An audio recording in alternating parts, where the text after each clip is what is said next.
Sí, vamos a la palabra. ¿Y qué cree? Hoy llegamos al final de esta serie que le hemos llamado ¿Cómo ser verdaderamente bendecido? Hoy es el final de esta serie. Pero el objetivo de toda esta serie es que usted entienda cómo es que verdaderamente tenemos que ser bendecidos. Hoy vamos a cerrar y hoy le puse como título Buscando una vida de bendición. Toda esta serie hemos estado hablando de las bienaventuranzas. Bienaventuranzas que se encuentran en el libro de Mateo o San Mateo, capítulo 5, versículo del 1 al 12. Y vamos a leerlas por última vez. Y dice así en el versículo primero: viendo la multitud, subió al monte, y sentándose vinieron a él sus discípulos. Y abriendo su boca les enseñaba, diciendo: bienaventurados los pobres en espíritu, porque de ellos es el reino de los cielos. Bienaventurados los que lloran, porque ellos recibirán consolación. Bienaventurados los mansos, porque ellos recibirán la tierra por heredad. Bienaventurados los que tienen hambre y sed de justicia, porque ellos serán saciados. Bienaventurados los misericordiosos, porque ellos alcanzarán misericordia. Bienaventurados los de limpio corazón, porque ellos verán a Dios. Bienaventurados los pacificadores, porque ellos serán llamados hijos de Dios. Bienaventurados los que padecen persecución por causa de la justicia, porque de ellos es el reino de los cielos. Bienaventurados sois cuando por mi causa os vituperen y os persigan, y digan toda clase de mal contra vosotros, mintiendo. Así que gozaos y alegraos, porque vuestro galardón es grande en los cielos, porque así persiguieron a los profetas que fueron antes de vosotros. Amén. Señor, te damos gracias, Padre Santo, Padre Celestial, por toda esta enseñanza, por todo este camino en el que nos has llevado entendiendo cómo puede uno y tu pueblo ser bendecido.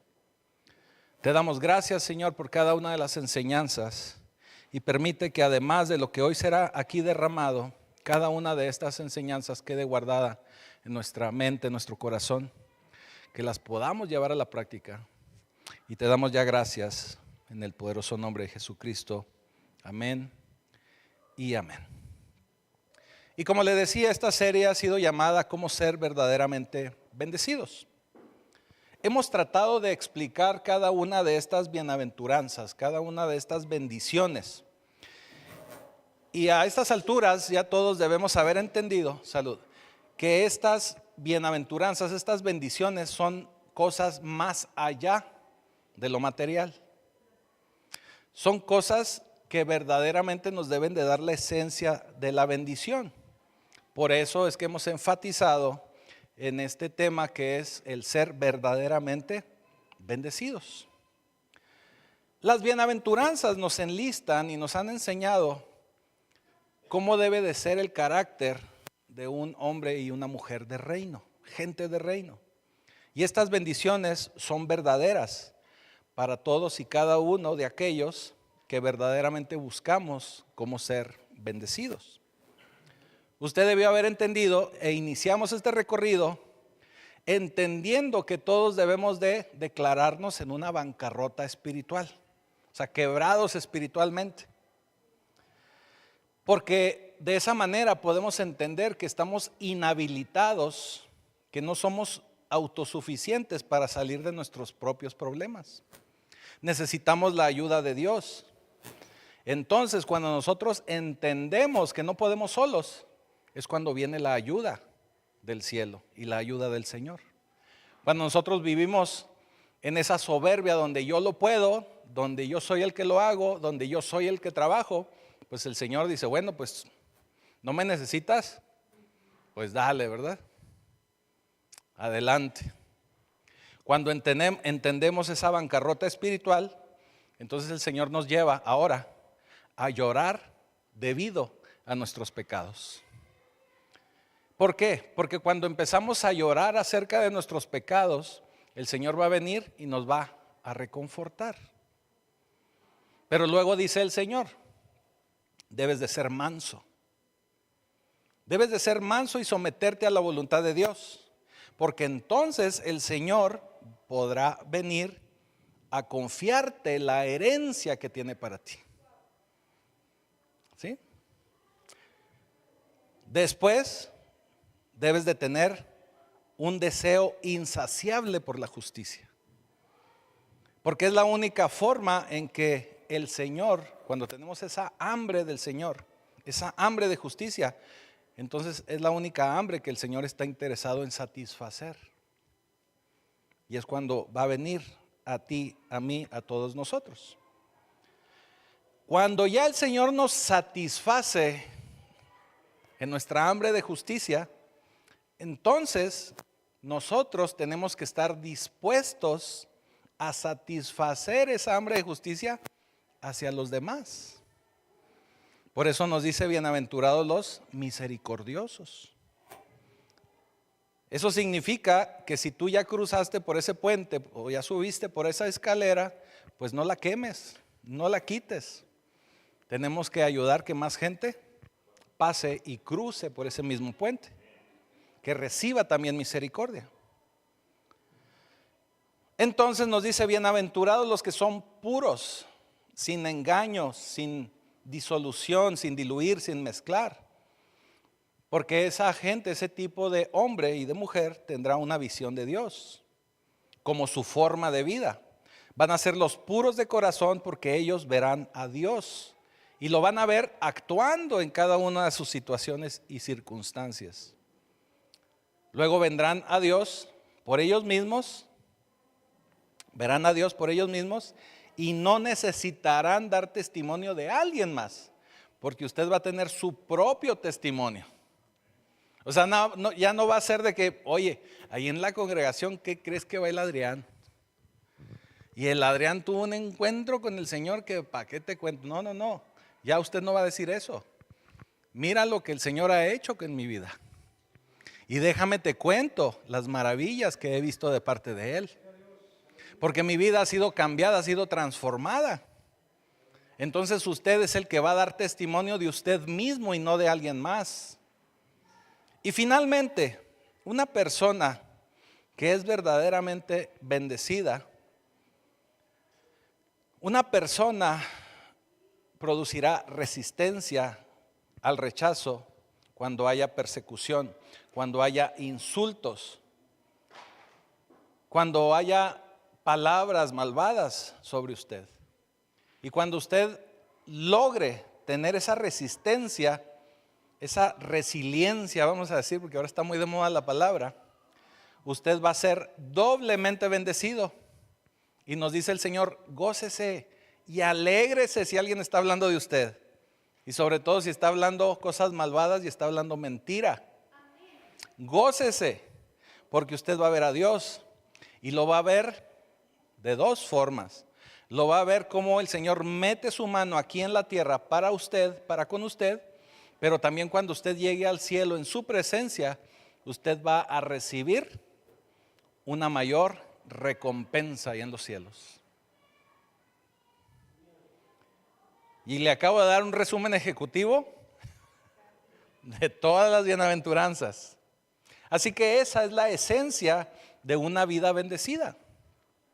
Esa es la esencia que debe de reflejar el carácter de Cristo, que es manifestada durante y a través de nuestra vida como creyentes.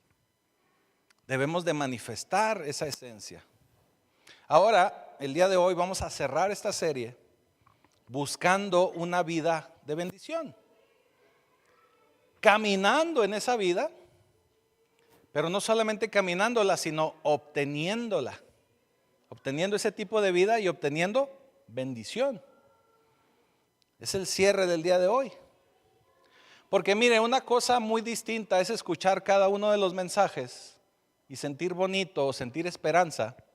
Pero otra cosa muy distinta es aplicarlo, tenerlo y vivirlo. Son cosas muy diferentes. Debemos asegurarnos de poder entender el significado de cada una de estas cosas. Pero la bendición lo que significa es que debemos tener y lograr un carácter de bienestar, y no es cuestión política, un carácter de bienestar, de estar bien, que se desborde sobre las cosas externas que deseamos disfrutar. Dicho de otra manera, que la bendición que traemos interna o lo que cargamos de Dios internamente nos debe de dar lo suficiente para no andar deseando nada de afuera. Ahora, no nos malentienda, no me malentienda. No significa que usted no tenga nada o que no quiera tener nada. No significa eso. Significa que ya no va a ser lo más importante lo que hay afuera. Ya va a ser un complemento y en su momento puede ser algo que nos alegre momentáneamente, pero esa no es la verdadera bendición. Las cosas externas las podemos disfrutar, pero no es lo que a mí me da mi bienestar. No es lo que a mí me permite estar bien. Cuando lo interno y no lo externo determina su bienestar, entonces usted sabe que está viviendo y teniendo una vida de bendición. ¿Sabe? Mucha gente a lo que le llama bendición es eso que llamamos cosas externas o a lo que le decimos cosas externas. Y eso es a lo que le llama bendición muchísima gente. Pero eso no es bendición. Créame que no es bendición. Porque es algo momentáneo, es algo emocional. Y el problema con la felicidad, cuando es una felicidad emocional, es que eso se produce de acuerdo a las circunstancias externas. Entonces, si las cosas están muy bien, pues usted se va a sentir muy eufórico, muy contento, muy feliz. Pero si las cosas no están yendo muy bien, no se va a sentir feliz. Entonces, no podemos vivir de esa manera. El Señor por medio de Pablo nos dice en Romanos 14, 17, que lo que Dios ofrece en su reino es justicia, paz y gozo en el Espíritu. Eso es lo que nos ofrece Dios. Dios nunca le ha dicho, oye, te voy a dar un carro último modelo y una casotota, o suficiente dinero en el banco para que te vayas a Europa. No. Lo que el Señor ofrece es justicia, paz y gozo en el Espíritu. Porque el reino de los cielos, dice en Romanos 14, 17, no es comida ni bebida. O sea, no es lo externo, no es lo físico, sino la justicia, la paz y el gozo que usted debe de tener en el Espíritu. Hay una historia en el Antiguo Testamento, se la voy a ir parafraseando, platicando. Y en el Viejo Testamento, cuando el Señor libera al pueblo de Israel que se encontraba esclavo en Egipto, el Señor manda un libertador y los saca de Egipto. Usted debe haber escuchado esa historia muchas veces. Llega un momento en que el Señor los tiene que sustentar porque están viajando y caminando en el desierto. Entonces usted sabe que en el desierto no hay nada. Entonces el Señor los tiene que sustentar con un alimento que ellos mismos llamaron maná. No es maná maná, ni es maná el otro grupo que se cae del escenario, tampoco es ese. De hecho, maná en el hebreo significa, ¿y esto qué es? O sea, ¿qué es esto? Porque eso se preguntaban los israelitas, ¿y esto qué? ¿Qué es esto? El Señor los empieza a sustentar con ese maná.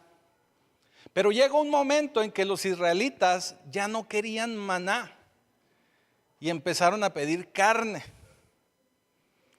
y querían codorniz y empezaron a pedir codorniz.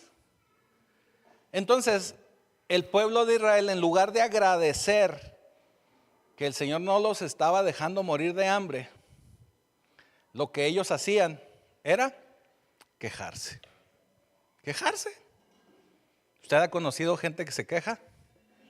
De repente no se puede convivir con esa gente, porque es pura queja.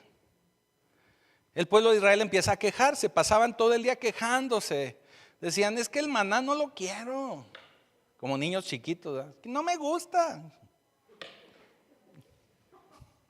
Quiero carne, quiero codorniz. Y es que no me gusta, o sea, yo nomás como pizza y chicken nuggets. Querían codorniz nuggets, ¿eh? Se la pasaban llorando por querer codorniz. Entonces el Señor los bendice por medio de una lluvia de codornices. Llega una nube tremenda de codornices y estas empiezan a caer de pronto del cielo. Parecía que llovían, ¿eh? Empiezan a caer por todos lados. ¿No le ha tocado ver cuando las palomas se estrellan a veces en los vidrios? Haga de cuenta. Empiezan a caer las codornices. Pues estaban todos, emocionados. No tuvieron ni siquiera que ir a buscarlas. Les llegaron solas. ¿Cómo? Codornicidio. Algo así.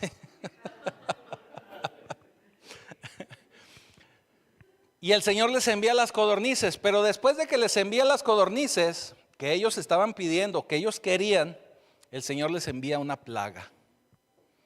Y les envía una plaga mortal. Y tan mortal que dice la Escritura que todavía no terminaban ni de tragar la codorniz, todavía traían carne entre sus dientes. Y los que caían ya no eran los codornices, sino los del pueblo de Israel. Estaban comiéndose bien rico su pollito y ¡pum!, empezaron a caer. Todo eso ahí nos lo dice Números 11:32. Dice, aún estaba la carne entre sus dientes antes de que fuese mordisqueada, fíjese, o sea, masticada. Cuando la ira de Jehová se encendió en el pueblo, e hirió Jehová al pueblo con una plaga grandísima, muy grande, y llamó el nombre de aquel lugar Kibrot Hatabá, por cuanto ahí sepultaron al pueblo codicioso. Al pueblo codicioso. ¿Qué significa? Que el pueblo recibió su bendición externa, pero tenían su alma vacía. Y adivine qué pasó. Tenían tantas codornices que no las podían comer.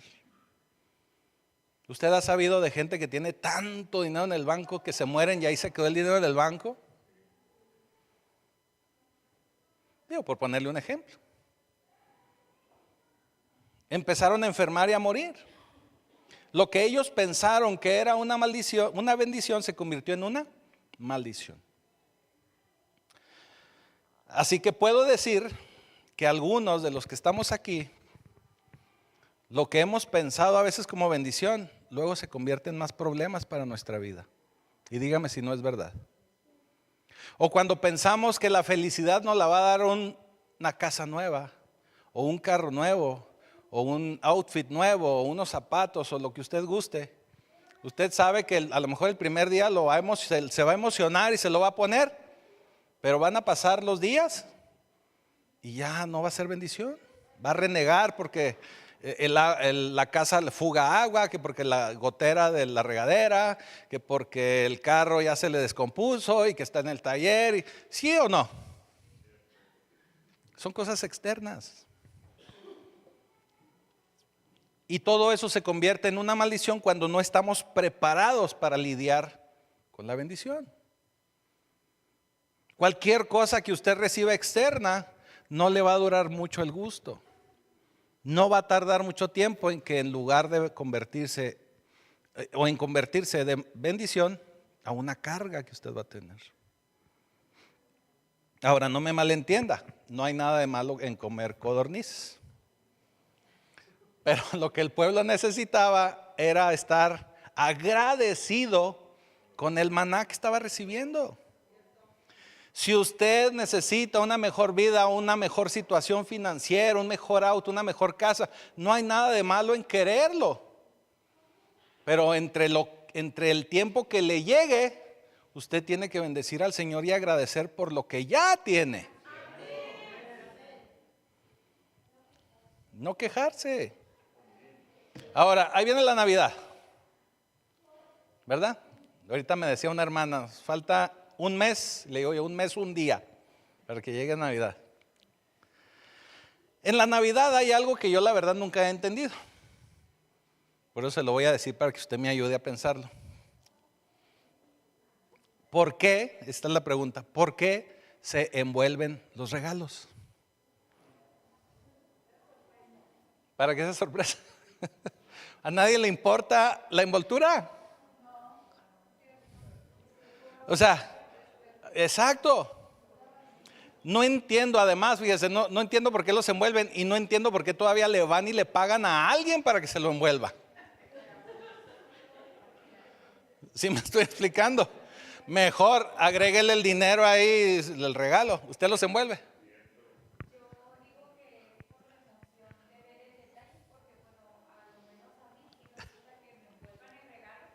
Que la sorprendan. Excelente. Excelente. Pero fíjese, una entre varios, ¿verdad? Pero qué bueno. Digo, hay mucha gente que sí le gusta, ¿verdad? La sorpresa. Digo, no me malentienda con eso. Es algo que a mí se me hace raro, pero bueno. Normalmente, en una bolsita, pues es la misma, nomás dámelo así.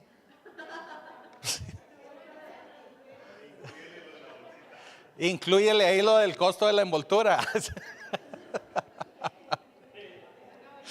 Mire, normalmente la gente que recibe el regalo no está interesado en la envoltura, salvo la hermana que nos acaba de decir.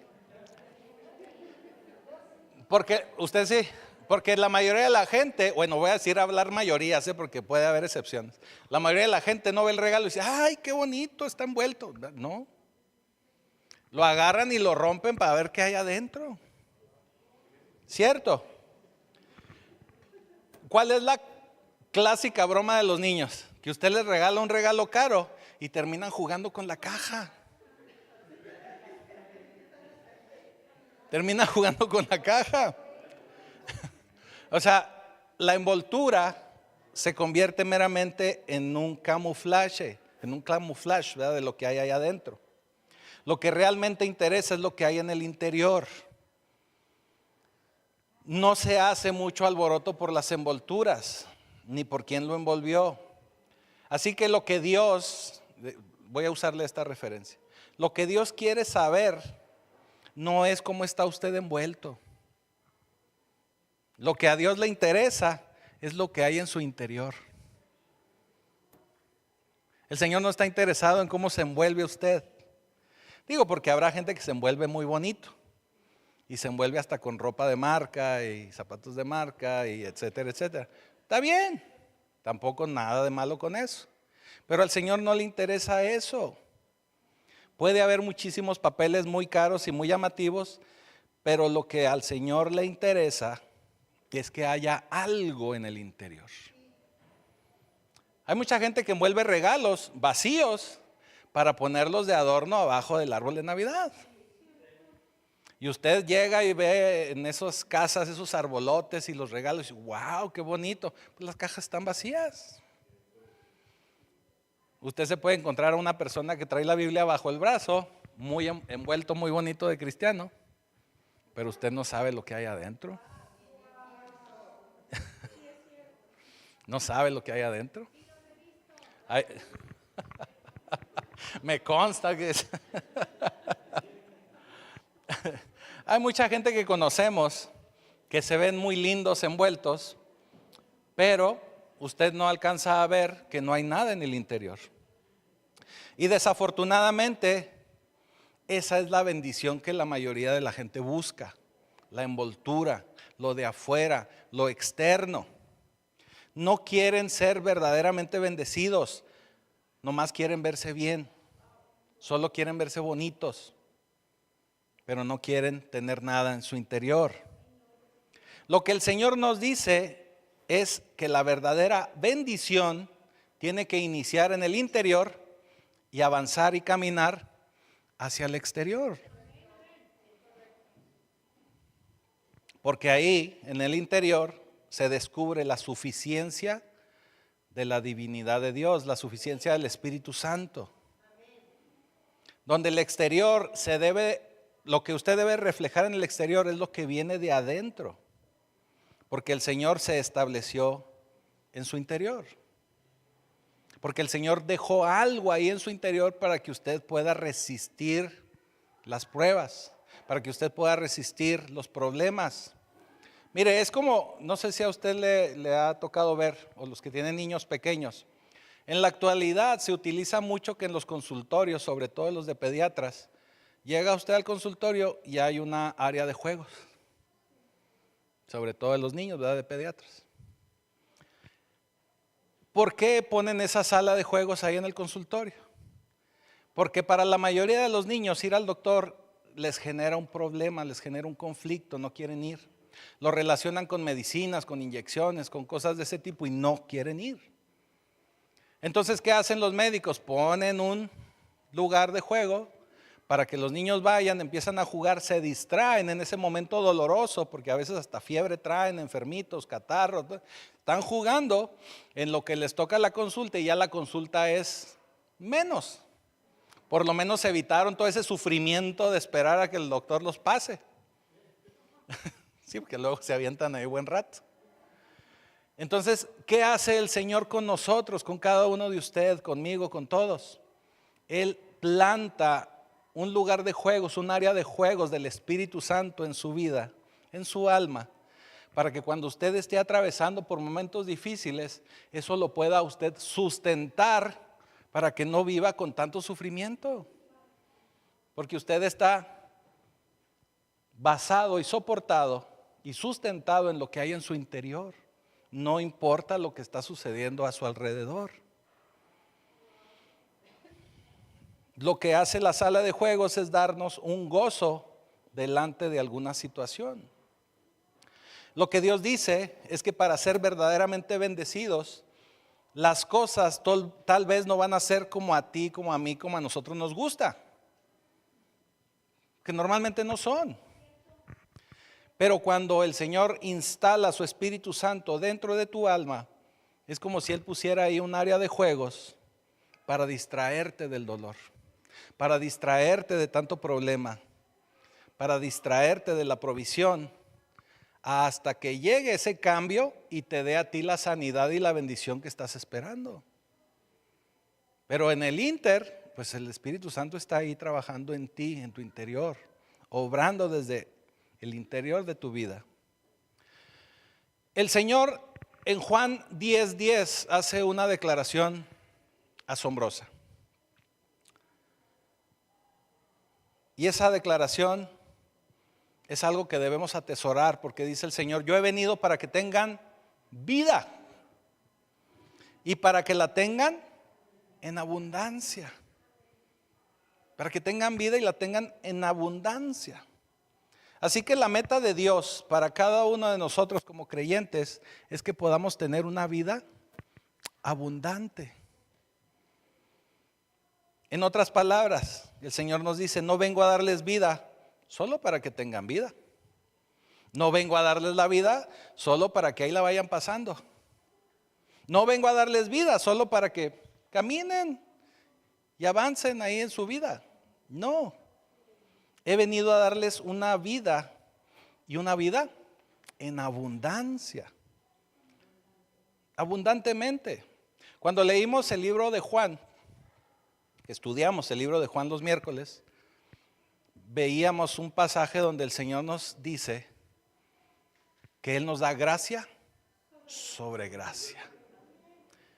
Es como cuando usted ve a una ballena de esas que de pronto se pierden un poquito y llegan a las costas de algún lugar. Cuando se dan cuenta que están llegando a la orilla de donde está el mar, entonces se da vuelta. Y eso me tocó verlo a mí en un Discovery Channel, ¿verdad? De los Animal Planet o algo así. Y se da la vuelta, obviamente porque quieren regresarse a mar abierto. Pero cuando se regresan y dan la vuelta para ir a mar abierto, descubren que viene una ola y tienen que hacer ahí un movimiento para poder esquivar la ola. Pero luego avanzan unos cuantos metros y viene otra ola. Y avanzan otro poquito y viene otra ola. Y viene otro poquito y viene otra ola más. Así que terminan batallando bastante porque viene ola tras ola sobre ola.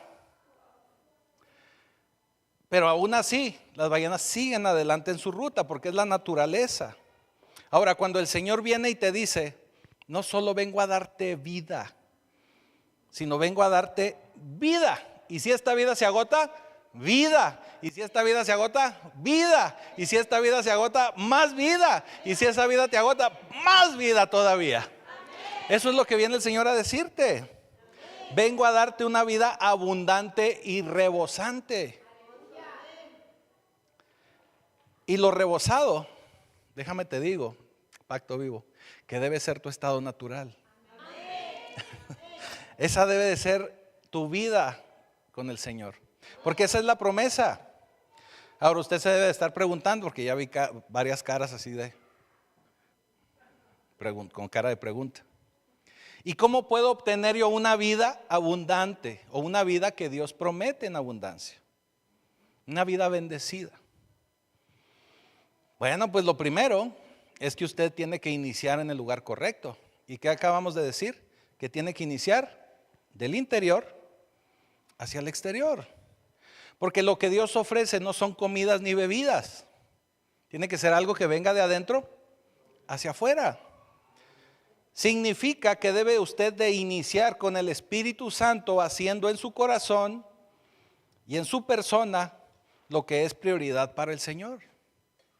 El Espíritu Santo floreciendo y creciendo de adentro hacia afuera. ¿Y cómo lo hago? ¿O cómo lo obtengo? ¿O cómo puedo yo tomar esa gracia sobre gracia y ser transformado? ¿Cómo lo puedo lograr? Bueno, pues aquí le voy a dar la clave, sin costo alguno. 2 versículos. Vamos al libro de Santiago. Y primero vamos a leer Santiago 1:12. Estos 2 versículos que vamos a leer, Santiago maneja también la palabra bienaventurado.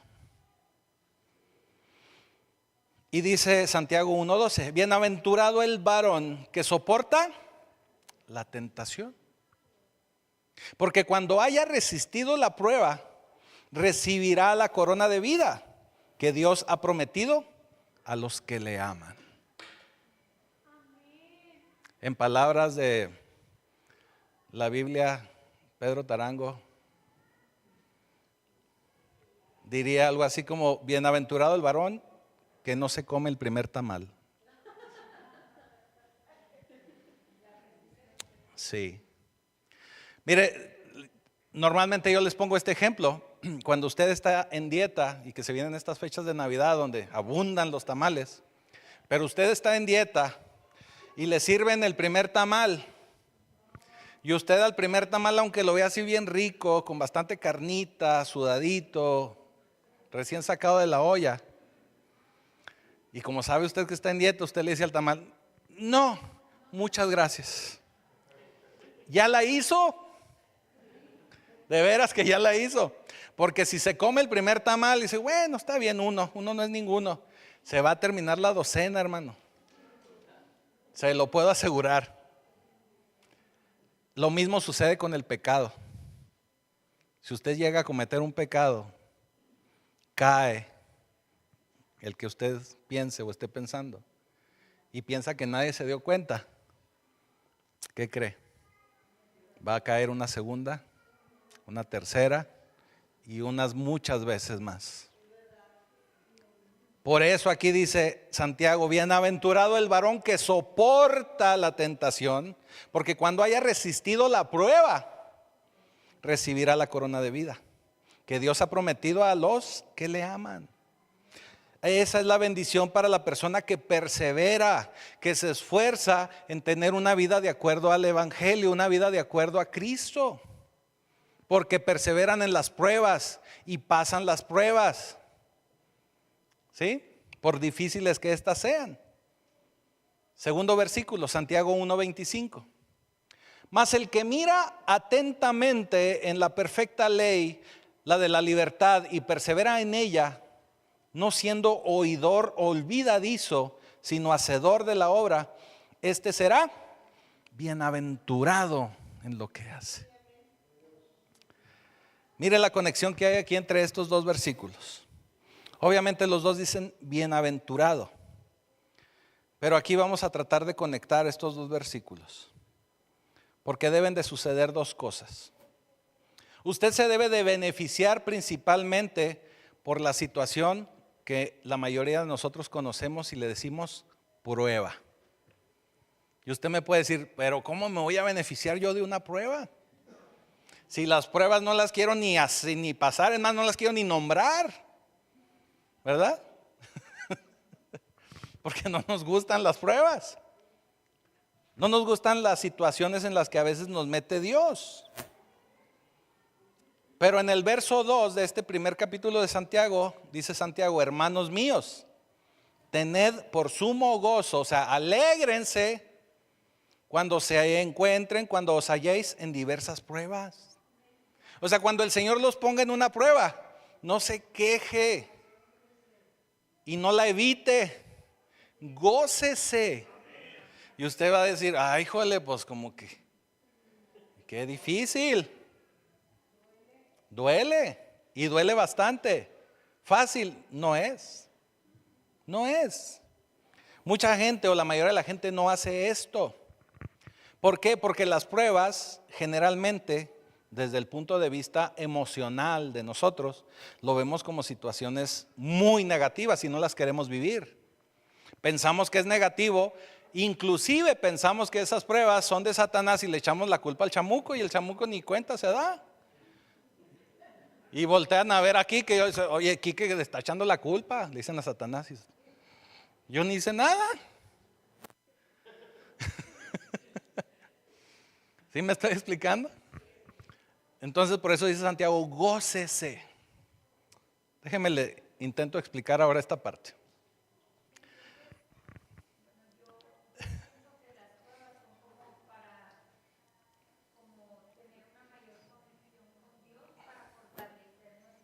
Así es.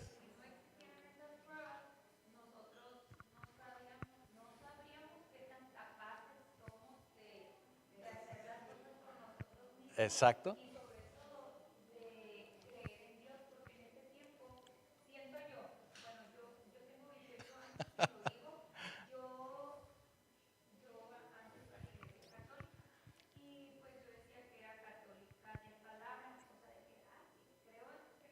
Ajá. Uh-huh.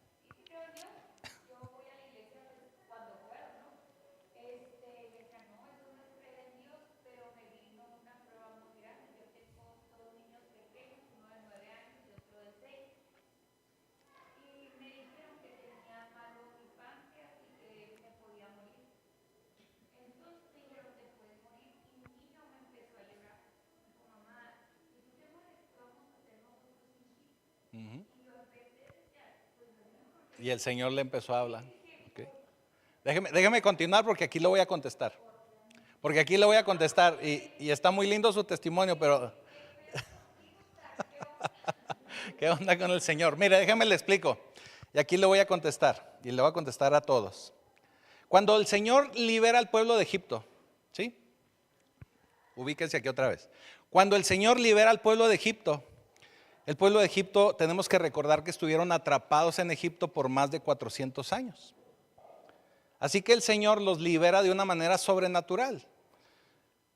Cuando Faraón se da cuenta de toda la situación y que Moisés le pedía que dejara libre al pueblo para ir a hacerle fiesta al Señor en el desierto, y tenemos que entender que cuando dice la escritura fiesta en el desierto, no se refiere a un pum, pum, pum, no. Se refiere a encontrarse con Dios en el desierto. A eso se refiere. No era punchis punchis, ni no. Era encontrarse con el Señor. Entonces el Señor los libera de una manera sobrenatural porque primeramente envía plagas y finalmente pues ya conocemos que de ahí se deriva toda la cristofanía, lo que llamamos Pascua. El Señor termina liberando al pueblo y los rescata aún de la ira de Faraón porque abre el Mar Rojo. los libera de una manera sobrenatural. Ahora el Señor los lleva a su pueblo a Canaán, que Canaán tenemos que entender que ese era el lugar para la tierra prometida de Dios. Ellos fueron liberados de Egipto para llevarlos a ese lugar, para recibir una bendición, ¿sí? El problema es que antes de llegar a su destino de liberación, a su destino de promesa, tenían que pasar por un pedazo de tierra llamado desierto, que tenemos que entender que el pasar por el desierto es para nuestro desarrollo. Es para que usted se desarrolle. Por eso nos llama el Señor al desierto. No los agarró el Señor en Egipto y los llevó inmediatamente a Canaán, porque el pueblo no estaba listo, los tenía que desarrollar. Por eso nos dimos cuenta, ahorita yo que le platicaba de las codornices, nos podemos dar cuenta que el pueblo se quejaba, el pueblo se enojaba, el pueblo termina diciéndole a Moisés: oye, ¿para qué nos sacaste de Egipto si éramos esclavos felices? Allá comíamos y, no es cierto, pero eso decían, allá comíamos bien a gusto, nos llevaban al buffet y todo. Mentira. Pero era un pueblo rebelde. Así que el Señor los liberó y los pasó por algo que tenemos que entender que se llama desarrollo. Y finalmente los lleva a destino. A todos y cada uno de nosotros nos pasa igual que al pueblo de Egipto. El Señor primeramente nos libera cuando nosotros declaramos a Jesucristo como nuestro Señor y Salvador, pero nos tiene que pasar por un desarrollo hasta llevarnos a un destino. La gente, o la mayoría de la gente, viene a la iglesia porque cree que con una oración va a recibir al Señor, lo van a liberar e inmediatamente lo van a llevar a su destino. Y todo va a cambiar y su vida va a ser color de rosa. No es así. Por eso luego la gente no persevera y no quiere esforzarse por caminar en el Señor y aprender en el Señor y desarrollarse en el Señor. Pues es que el desarrollo lleva un cambio. Así que usted no puede ir de la liberación al destino sin pasar por el desierto. Nunca, nadie. ¿Por qué? Porque así lo tiene estipulado Dios. Desde que sacó al pueblo de Egipto, así lo desarrolló para que ellos pudieran madurar y finalmente llevarlos a la tierra prometida. Ese es el diseño del desierto. Y si usted se da cuenta, el desierto, Dios nunca los abandonó. Era para que ellos vieran que Dios estaba con ellos. Amén. Era para que vieran que Él los sustentaba, que Él los protegía, los calentaba, les daba maná, les daba codorniz, les daba agua. El Señor estaba con ellos. Lo que ellos tenían que descubrir, amén. Lo que ellos tenían que descubrir es que Dios siempre está con ellos. Y es lo mismo que pasa ahora con nosotros. Tenemos que descubrir ese Dios en nuestra vida. Por eso tenemos que desarrollarnos, por eso tenemos que pasar por el desierto, por eso tenemos que esforzarnos. Mínimo estar viniendo aquí el domingo. Por eso digo mínimo el domingo, ¿verdad? Porque el Señor lo que quiere es desarrollarte. No es un afán ni una lata de los pastores de, ay, tienes que venir. No es por eso. Es para que crezcas y te desarrolles. Por eso luego nos encontramos con gente que tiene 5, 10, 15, 20 años en el evangelio y usted se los encuentra bebés espirituales porque no han querido caminar en ese desarrollo, no han querido pasar por el desierto. Ahora, cuando usted está pasando por el desierto, sucede algo muy bonito e interesante. Dios empieza a trabajar con su desarrollo, pero también empieza a trabajar con su destino. ¿Qué quiere decir? Que Él empieza a preparar todo lo que usted va a recibir como herencia, como regalo, como premio. Él ya lo está preparando. En lo que usted se está preparando acá, Él ya está preparando su destino. Por eso al pueblo de Israel les dice en Josué 24:13: yo les di la tierra, la cual no trabajaste. sea, ya alguien la preparó por ti. Y las ciudades que no edificaron, en las cuales no vivías, no morabais, no moráis. Y de las viñas y olivares que no plantaste, y de eso comen. ¿Por qué? Porque mientras él estaba trabajando en el desarrollo del pueblo de Israel en el desierto, él estaba preparando la ciudad para que ahí llegara y fuera la bendición de su pueblo. Así que cuando lleguen a la tierra prometida va a haber ciudades que no edificaron, viñas y olivares que no plantaron. Porque dice el Señor, yo lo preparé para ustedes, usé a estos pecadores para que lo hagan. Le dije a los cananeos, pónganse a preparar los viñedos, que ahí vienen mis hijos. Le dije a los cananeos, ¿cómo no trabajan la tierra? Porque ahí vienen mis hijos. Así que cuando pasa el tiempo en el que sucede su desarrollo, Él le va a dar a usted un destino que ya está preparando para ustedes. Por eso tiene usted, como dijo Santiago, gozarse en esas pruebas. Porque el Señor ya está preparando su destino. El problema del pueblo de Israel es que no querían el desarrollo. Nada más querían llegar al destino. Por eso el Señor los trajo dando círculos, pues 40 años. Ajá, así es. Y si Dios no te puede traer al desarrollo, entonces va a retrasar. Fíjate, si el Señor no te puede desarrollar, va a retrasar tu llegada al destino. Va a retrasar tu promesa.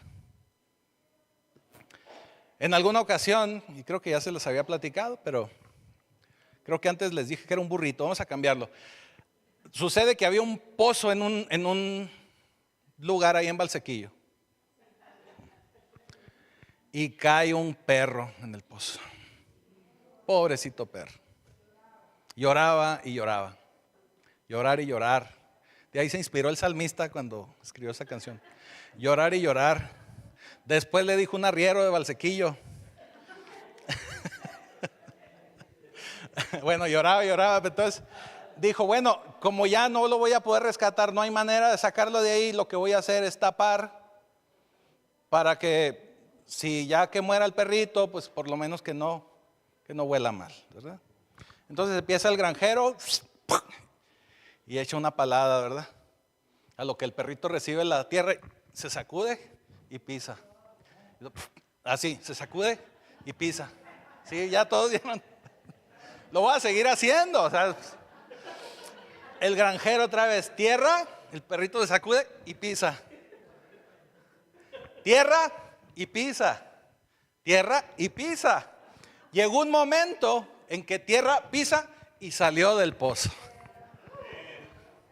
¿Qué cree que sucedió? Pues cada vez que le aventaba tierra, pues se iba tapando, pero él se iba sacudiendo, iba saliendo hasta llegar al borde, hasta llegar a la superficie. Cuando las circunstancias, hermanos, te empiezan a echar tierra, te empiezan a palear de tierra, Dios te está probando. Lo único que tienes que hacer es sacudirte y pisar adelante. Sacudirte y pisar adelante. ¿Por qué? Porque cuando el Señor ya te recibió como hijo, cuando ya te dio al Espíritu Santo para que lo tengas en tu interior, Él ya te ha dado la solución a tus problemas. Es como cuando tú traes una calculadora y tú le picas, ya la solución está dentro de la calculadora. ¿Sí o no? Ya nada más le picas 1 más 1 y pues te va a decir que es 2. Ya la solución está ahí. En el interior, en tu interior está la solución. Por eso Santiago nos dice, la perfecta ley de la libertad fue diseñada para atender tu problema. La perfecta ley de la libertad está lista para sacarte de ese problema. ¿Y cuál es esa perfecta ley? Pues es la ley que no tiene fallas, que es capaz de transformarte y de guiarte. Y esa perfecta ley pues es el Evangelio. Es la gracia de Jesucristo, es Cristo, es su palabra. Porque esa palabra de Dios, de Cristo, nos libera del poder opresivo del pecado. Nos libera, es liberador. Así que vamos a poder superarlo. Y mire, en ocasiones debemos de tomar decisiones. Y con esto voy cerrando. Tenemos que tomar la decisión si usted quiere vivir como un barco o si usted quiere vivir como un submarino. ¿Por qué le digo esta referencia? Porque el barco, usted sabe que hay unos muy bonitos, pero caminan o navegan o avanzan encima del mar, de la superficie del mar. Pero si empieza a caer una tormenta o el mar está picado, pues ¿qué empieza a suceder con el barco? Se empieza a balancear. Y puede llegar el momento en que si hay una tormenta muy fuerte, pues créame que la gente de los barcos se asustan, porque se pone bastante bravo el asunto. Pero el barco se balancea, se mueve, cae agua, o sea, se pone bastante fuerte el asunto. Pero ¿qué sucede con un submarino? El submarino, hasta cierto nivel debajo del agua, puede sentir lo que está sucediendo en la superficie. Si hay una tormenta afuera, bueno, puede sentir un poco de oleaje, cosas como esas, si está en un nivel un poquito arriba de su línea.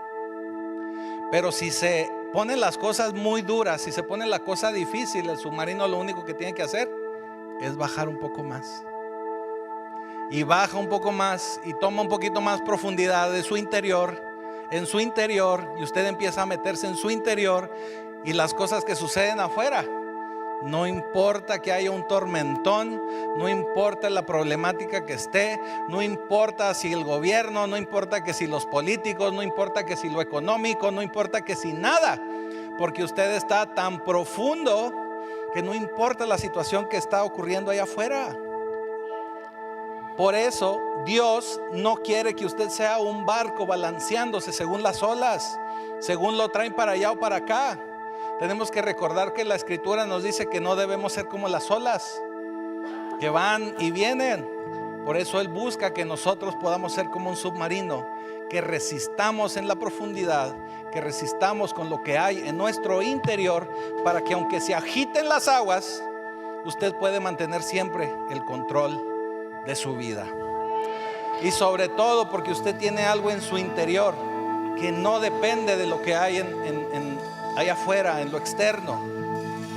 Así que para ser verdaderamente bendecido, usted debe de perseguir la vida de bendición, aplicando la ley perfecta de la libertad, que es la ley de Cristo, para que en sus tiempos difíciles pueda resistir. ¿Cuánto tiempo? No sabemos, pero usted va a resistir lo suficiente hasta que el Señor le diga, hasta que el Señor le hable y le diga: bien hecho, porque ahora estoy listo y estás listo para llevarte al lugar que tengo preparado para ti. Amén. Así que de esa manera es como usted va a ser verdaderamente bendecido. Póngase de pie. Amén.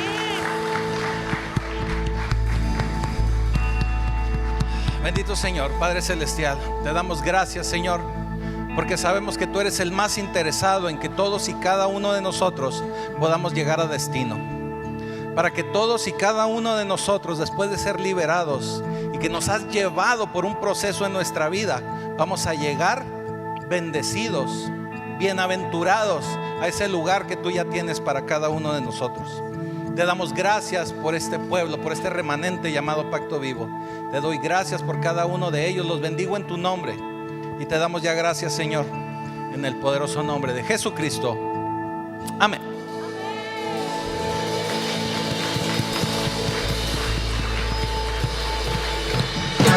Que toda la creación alabe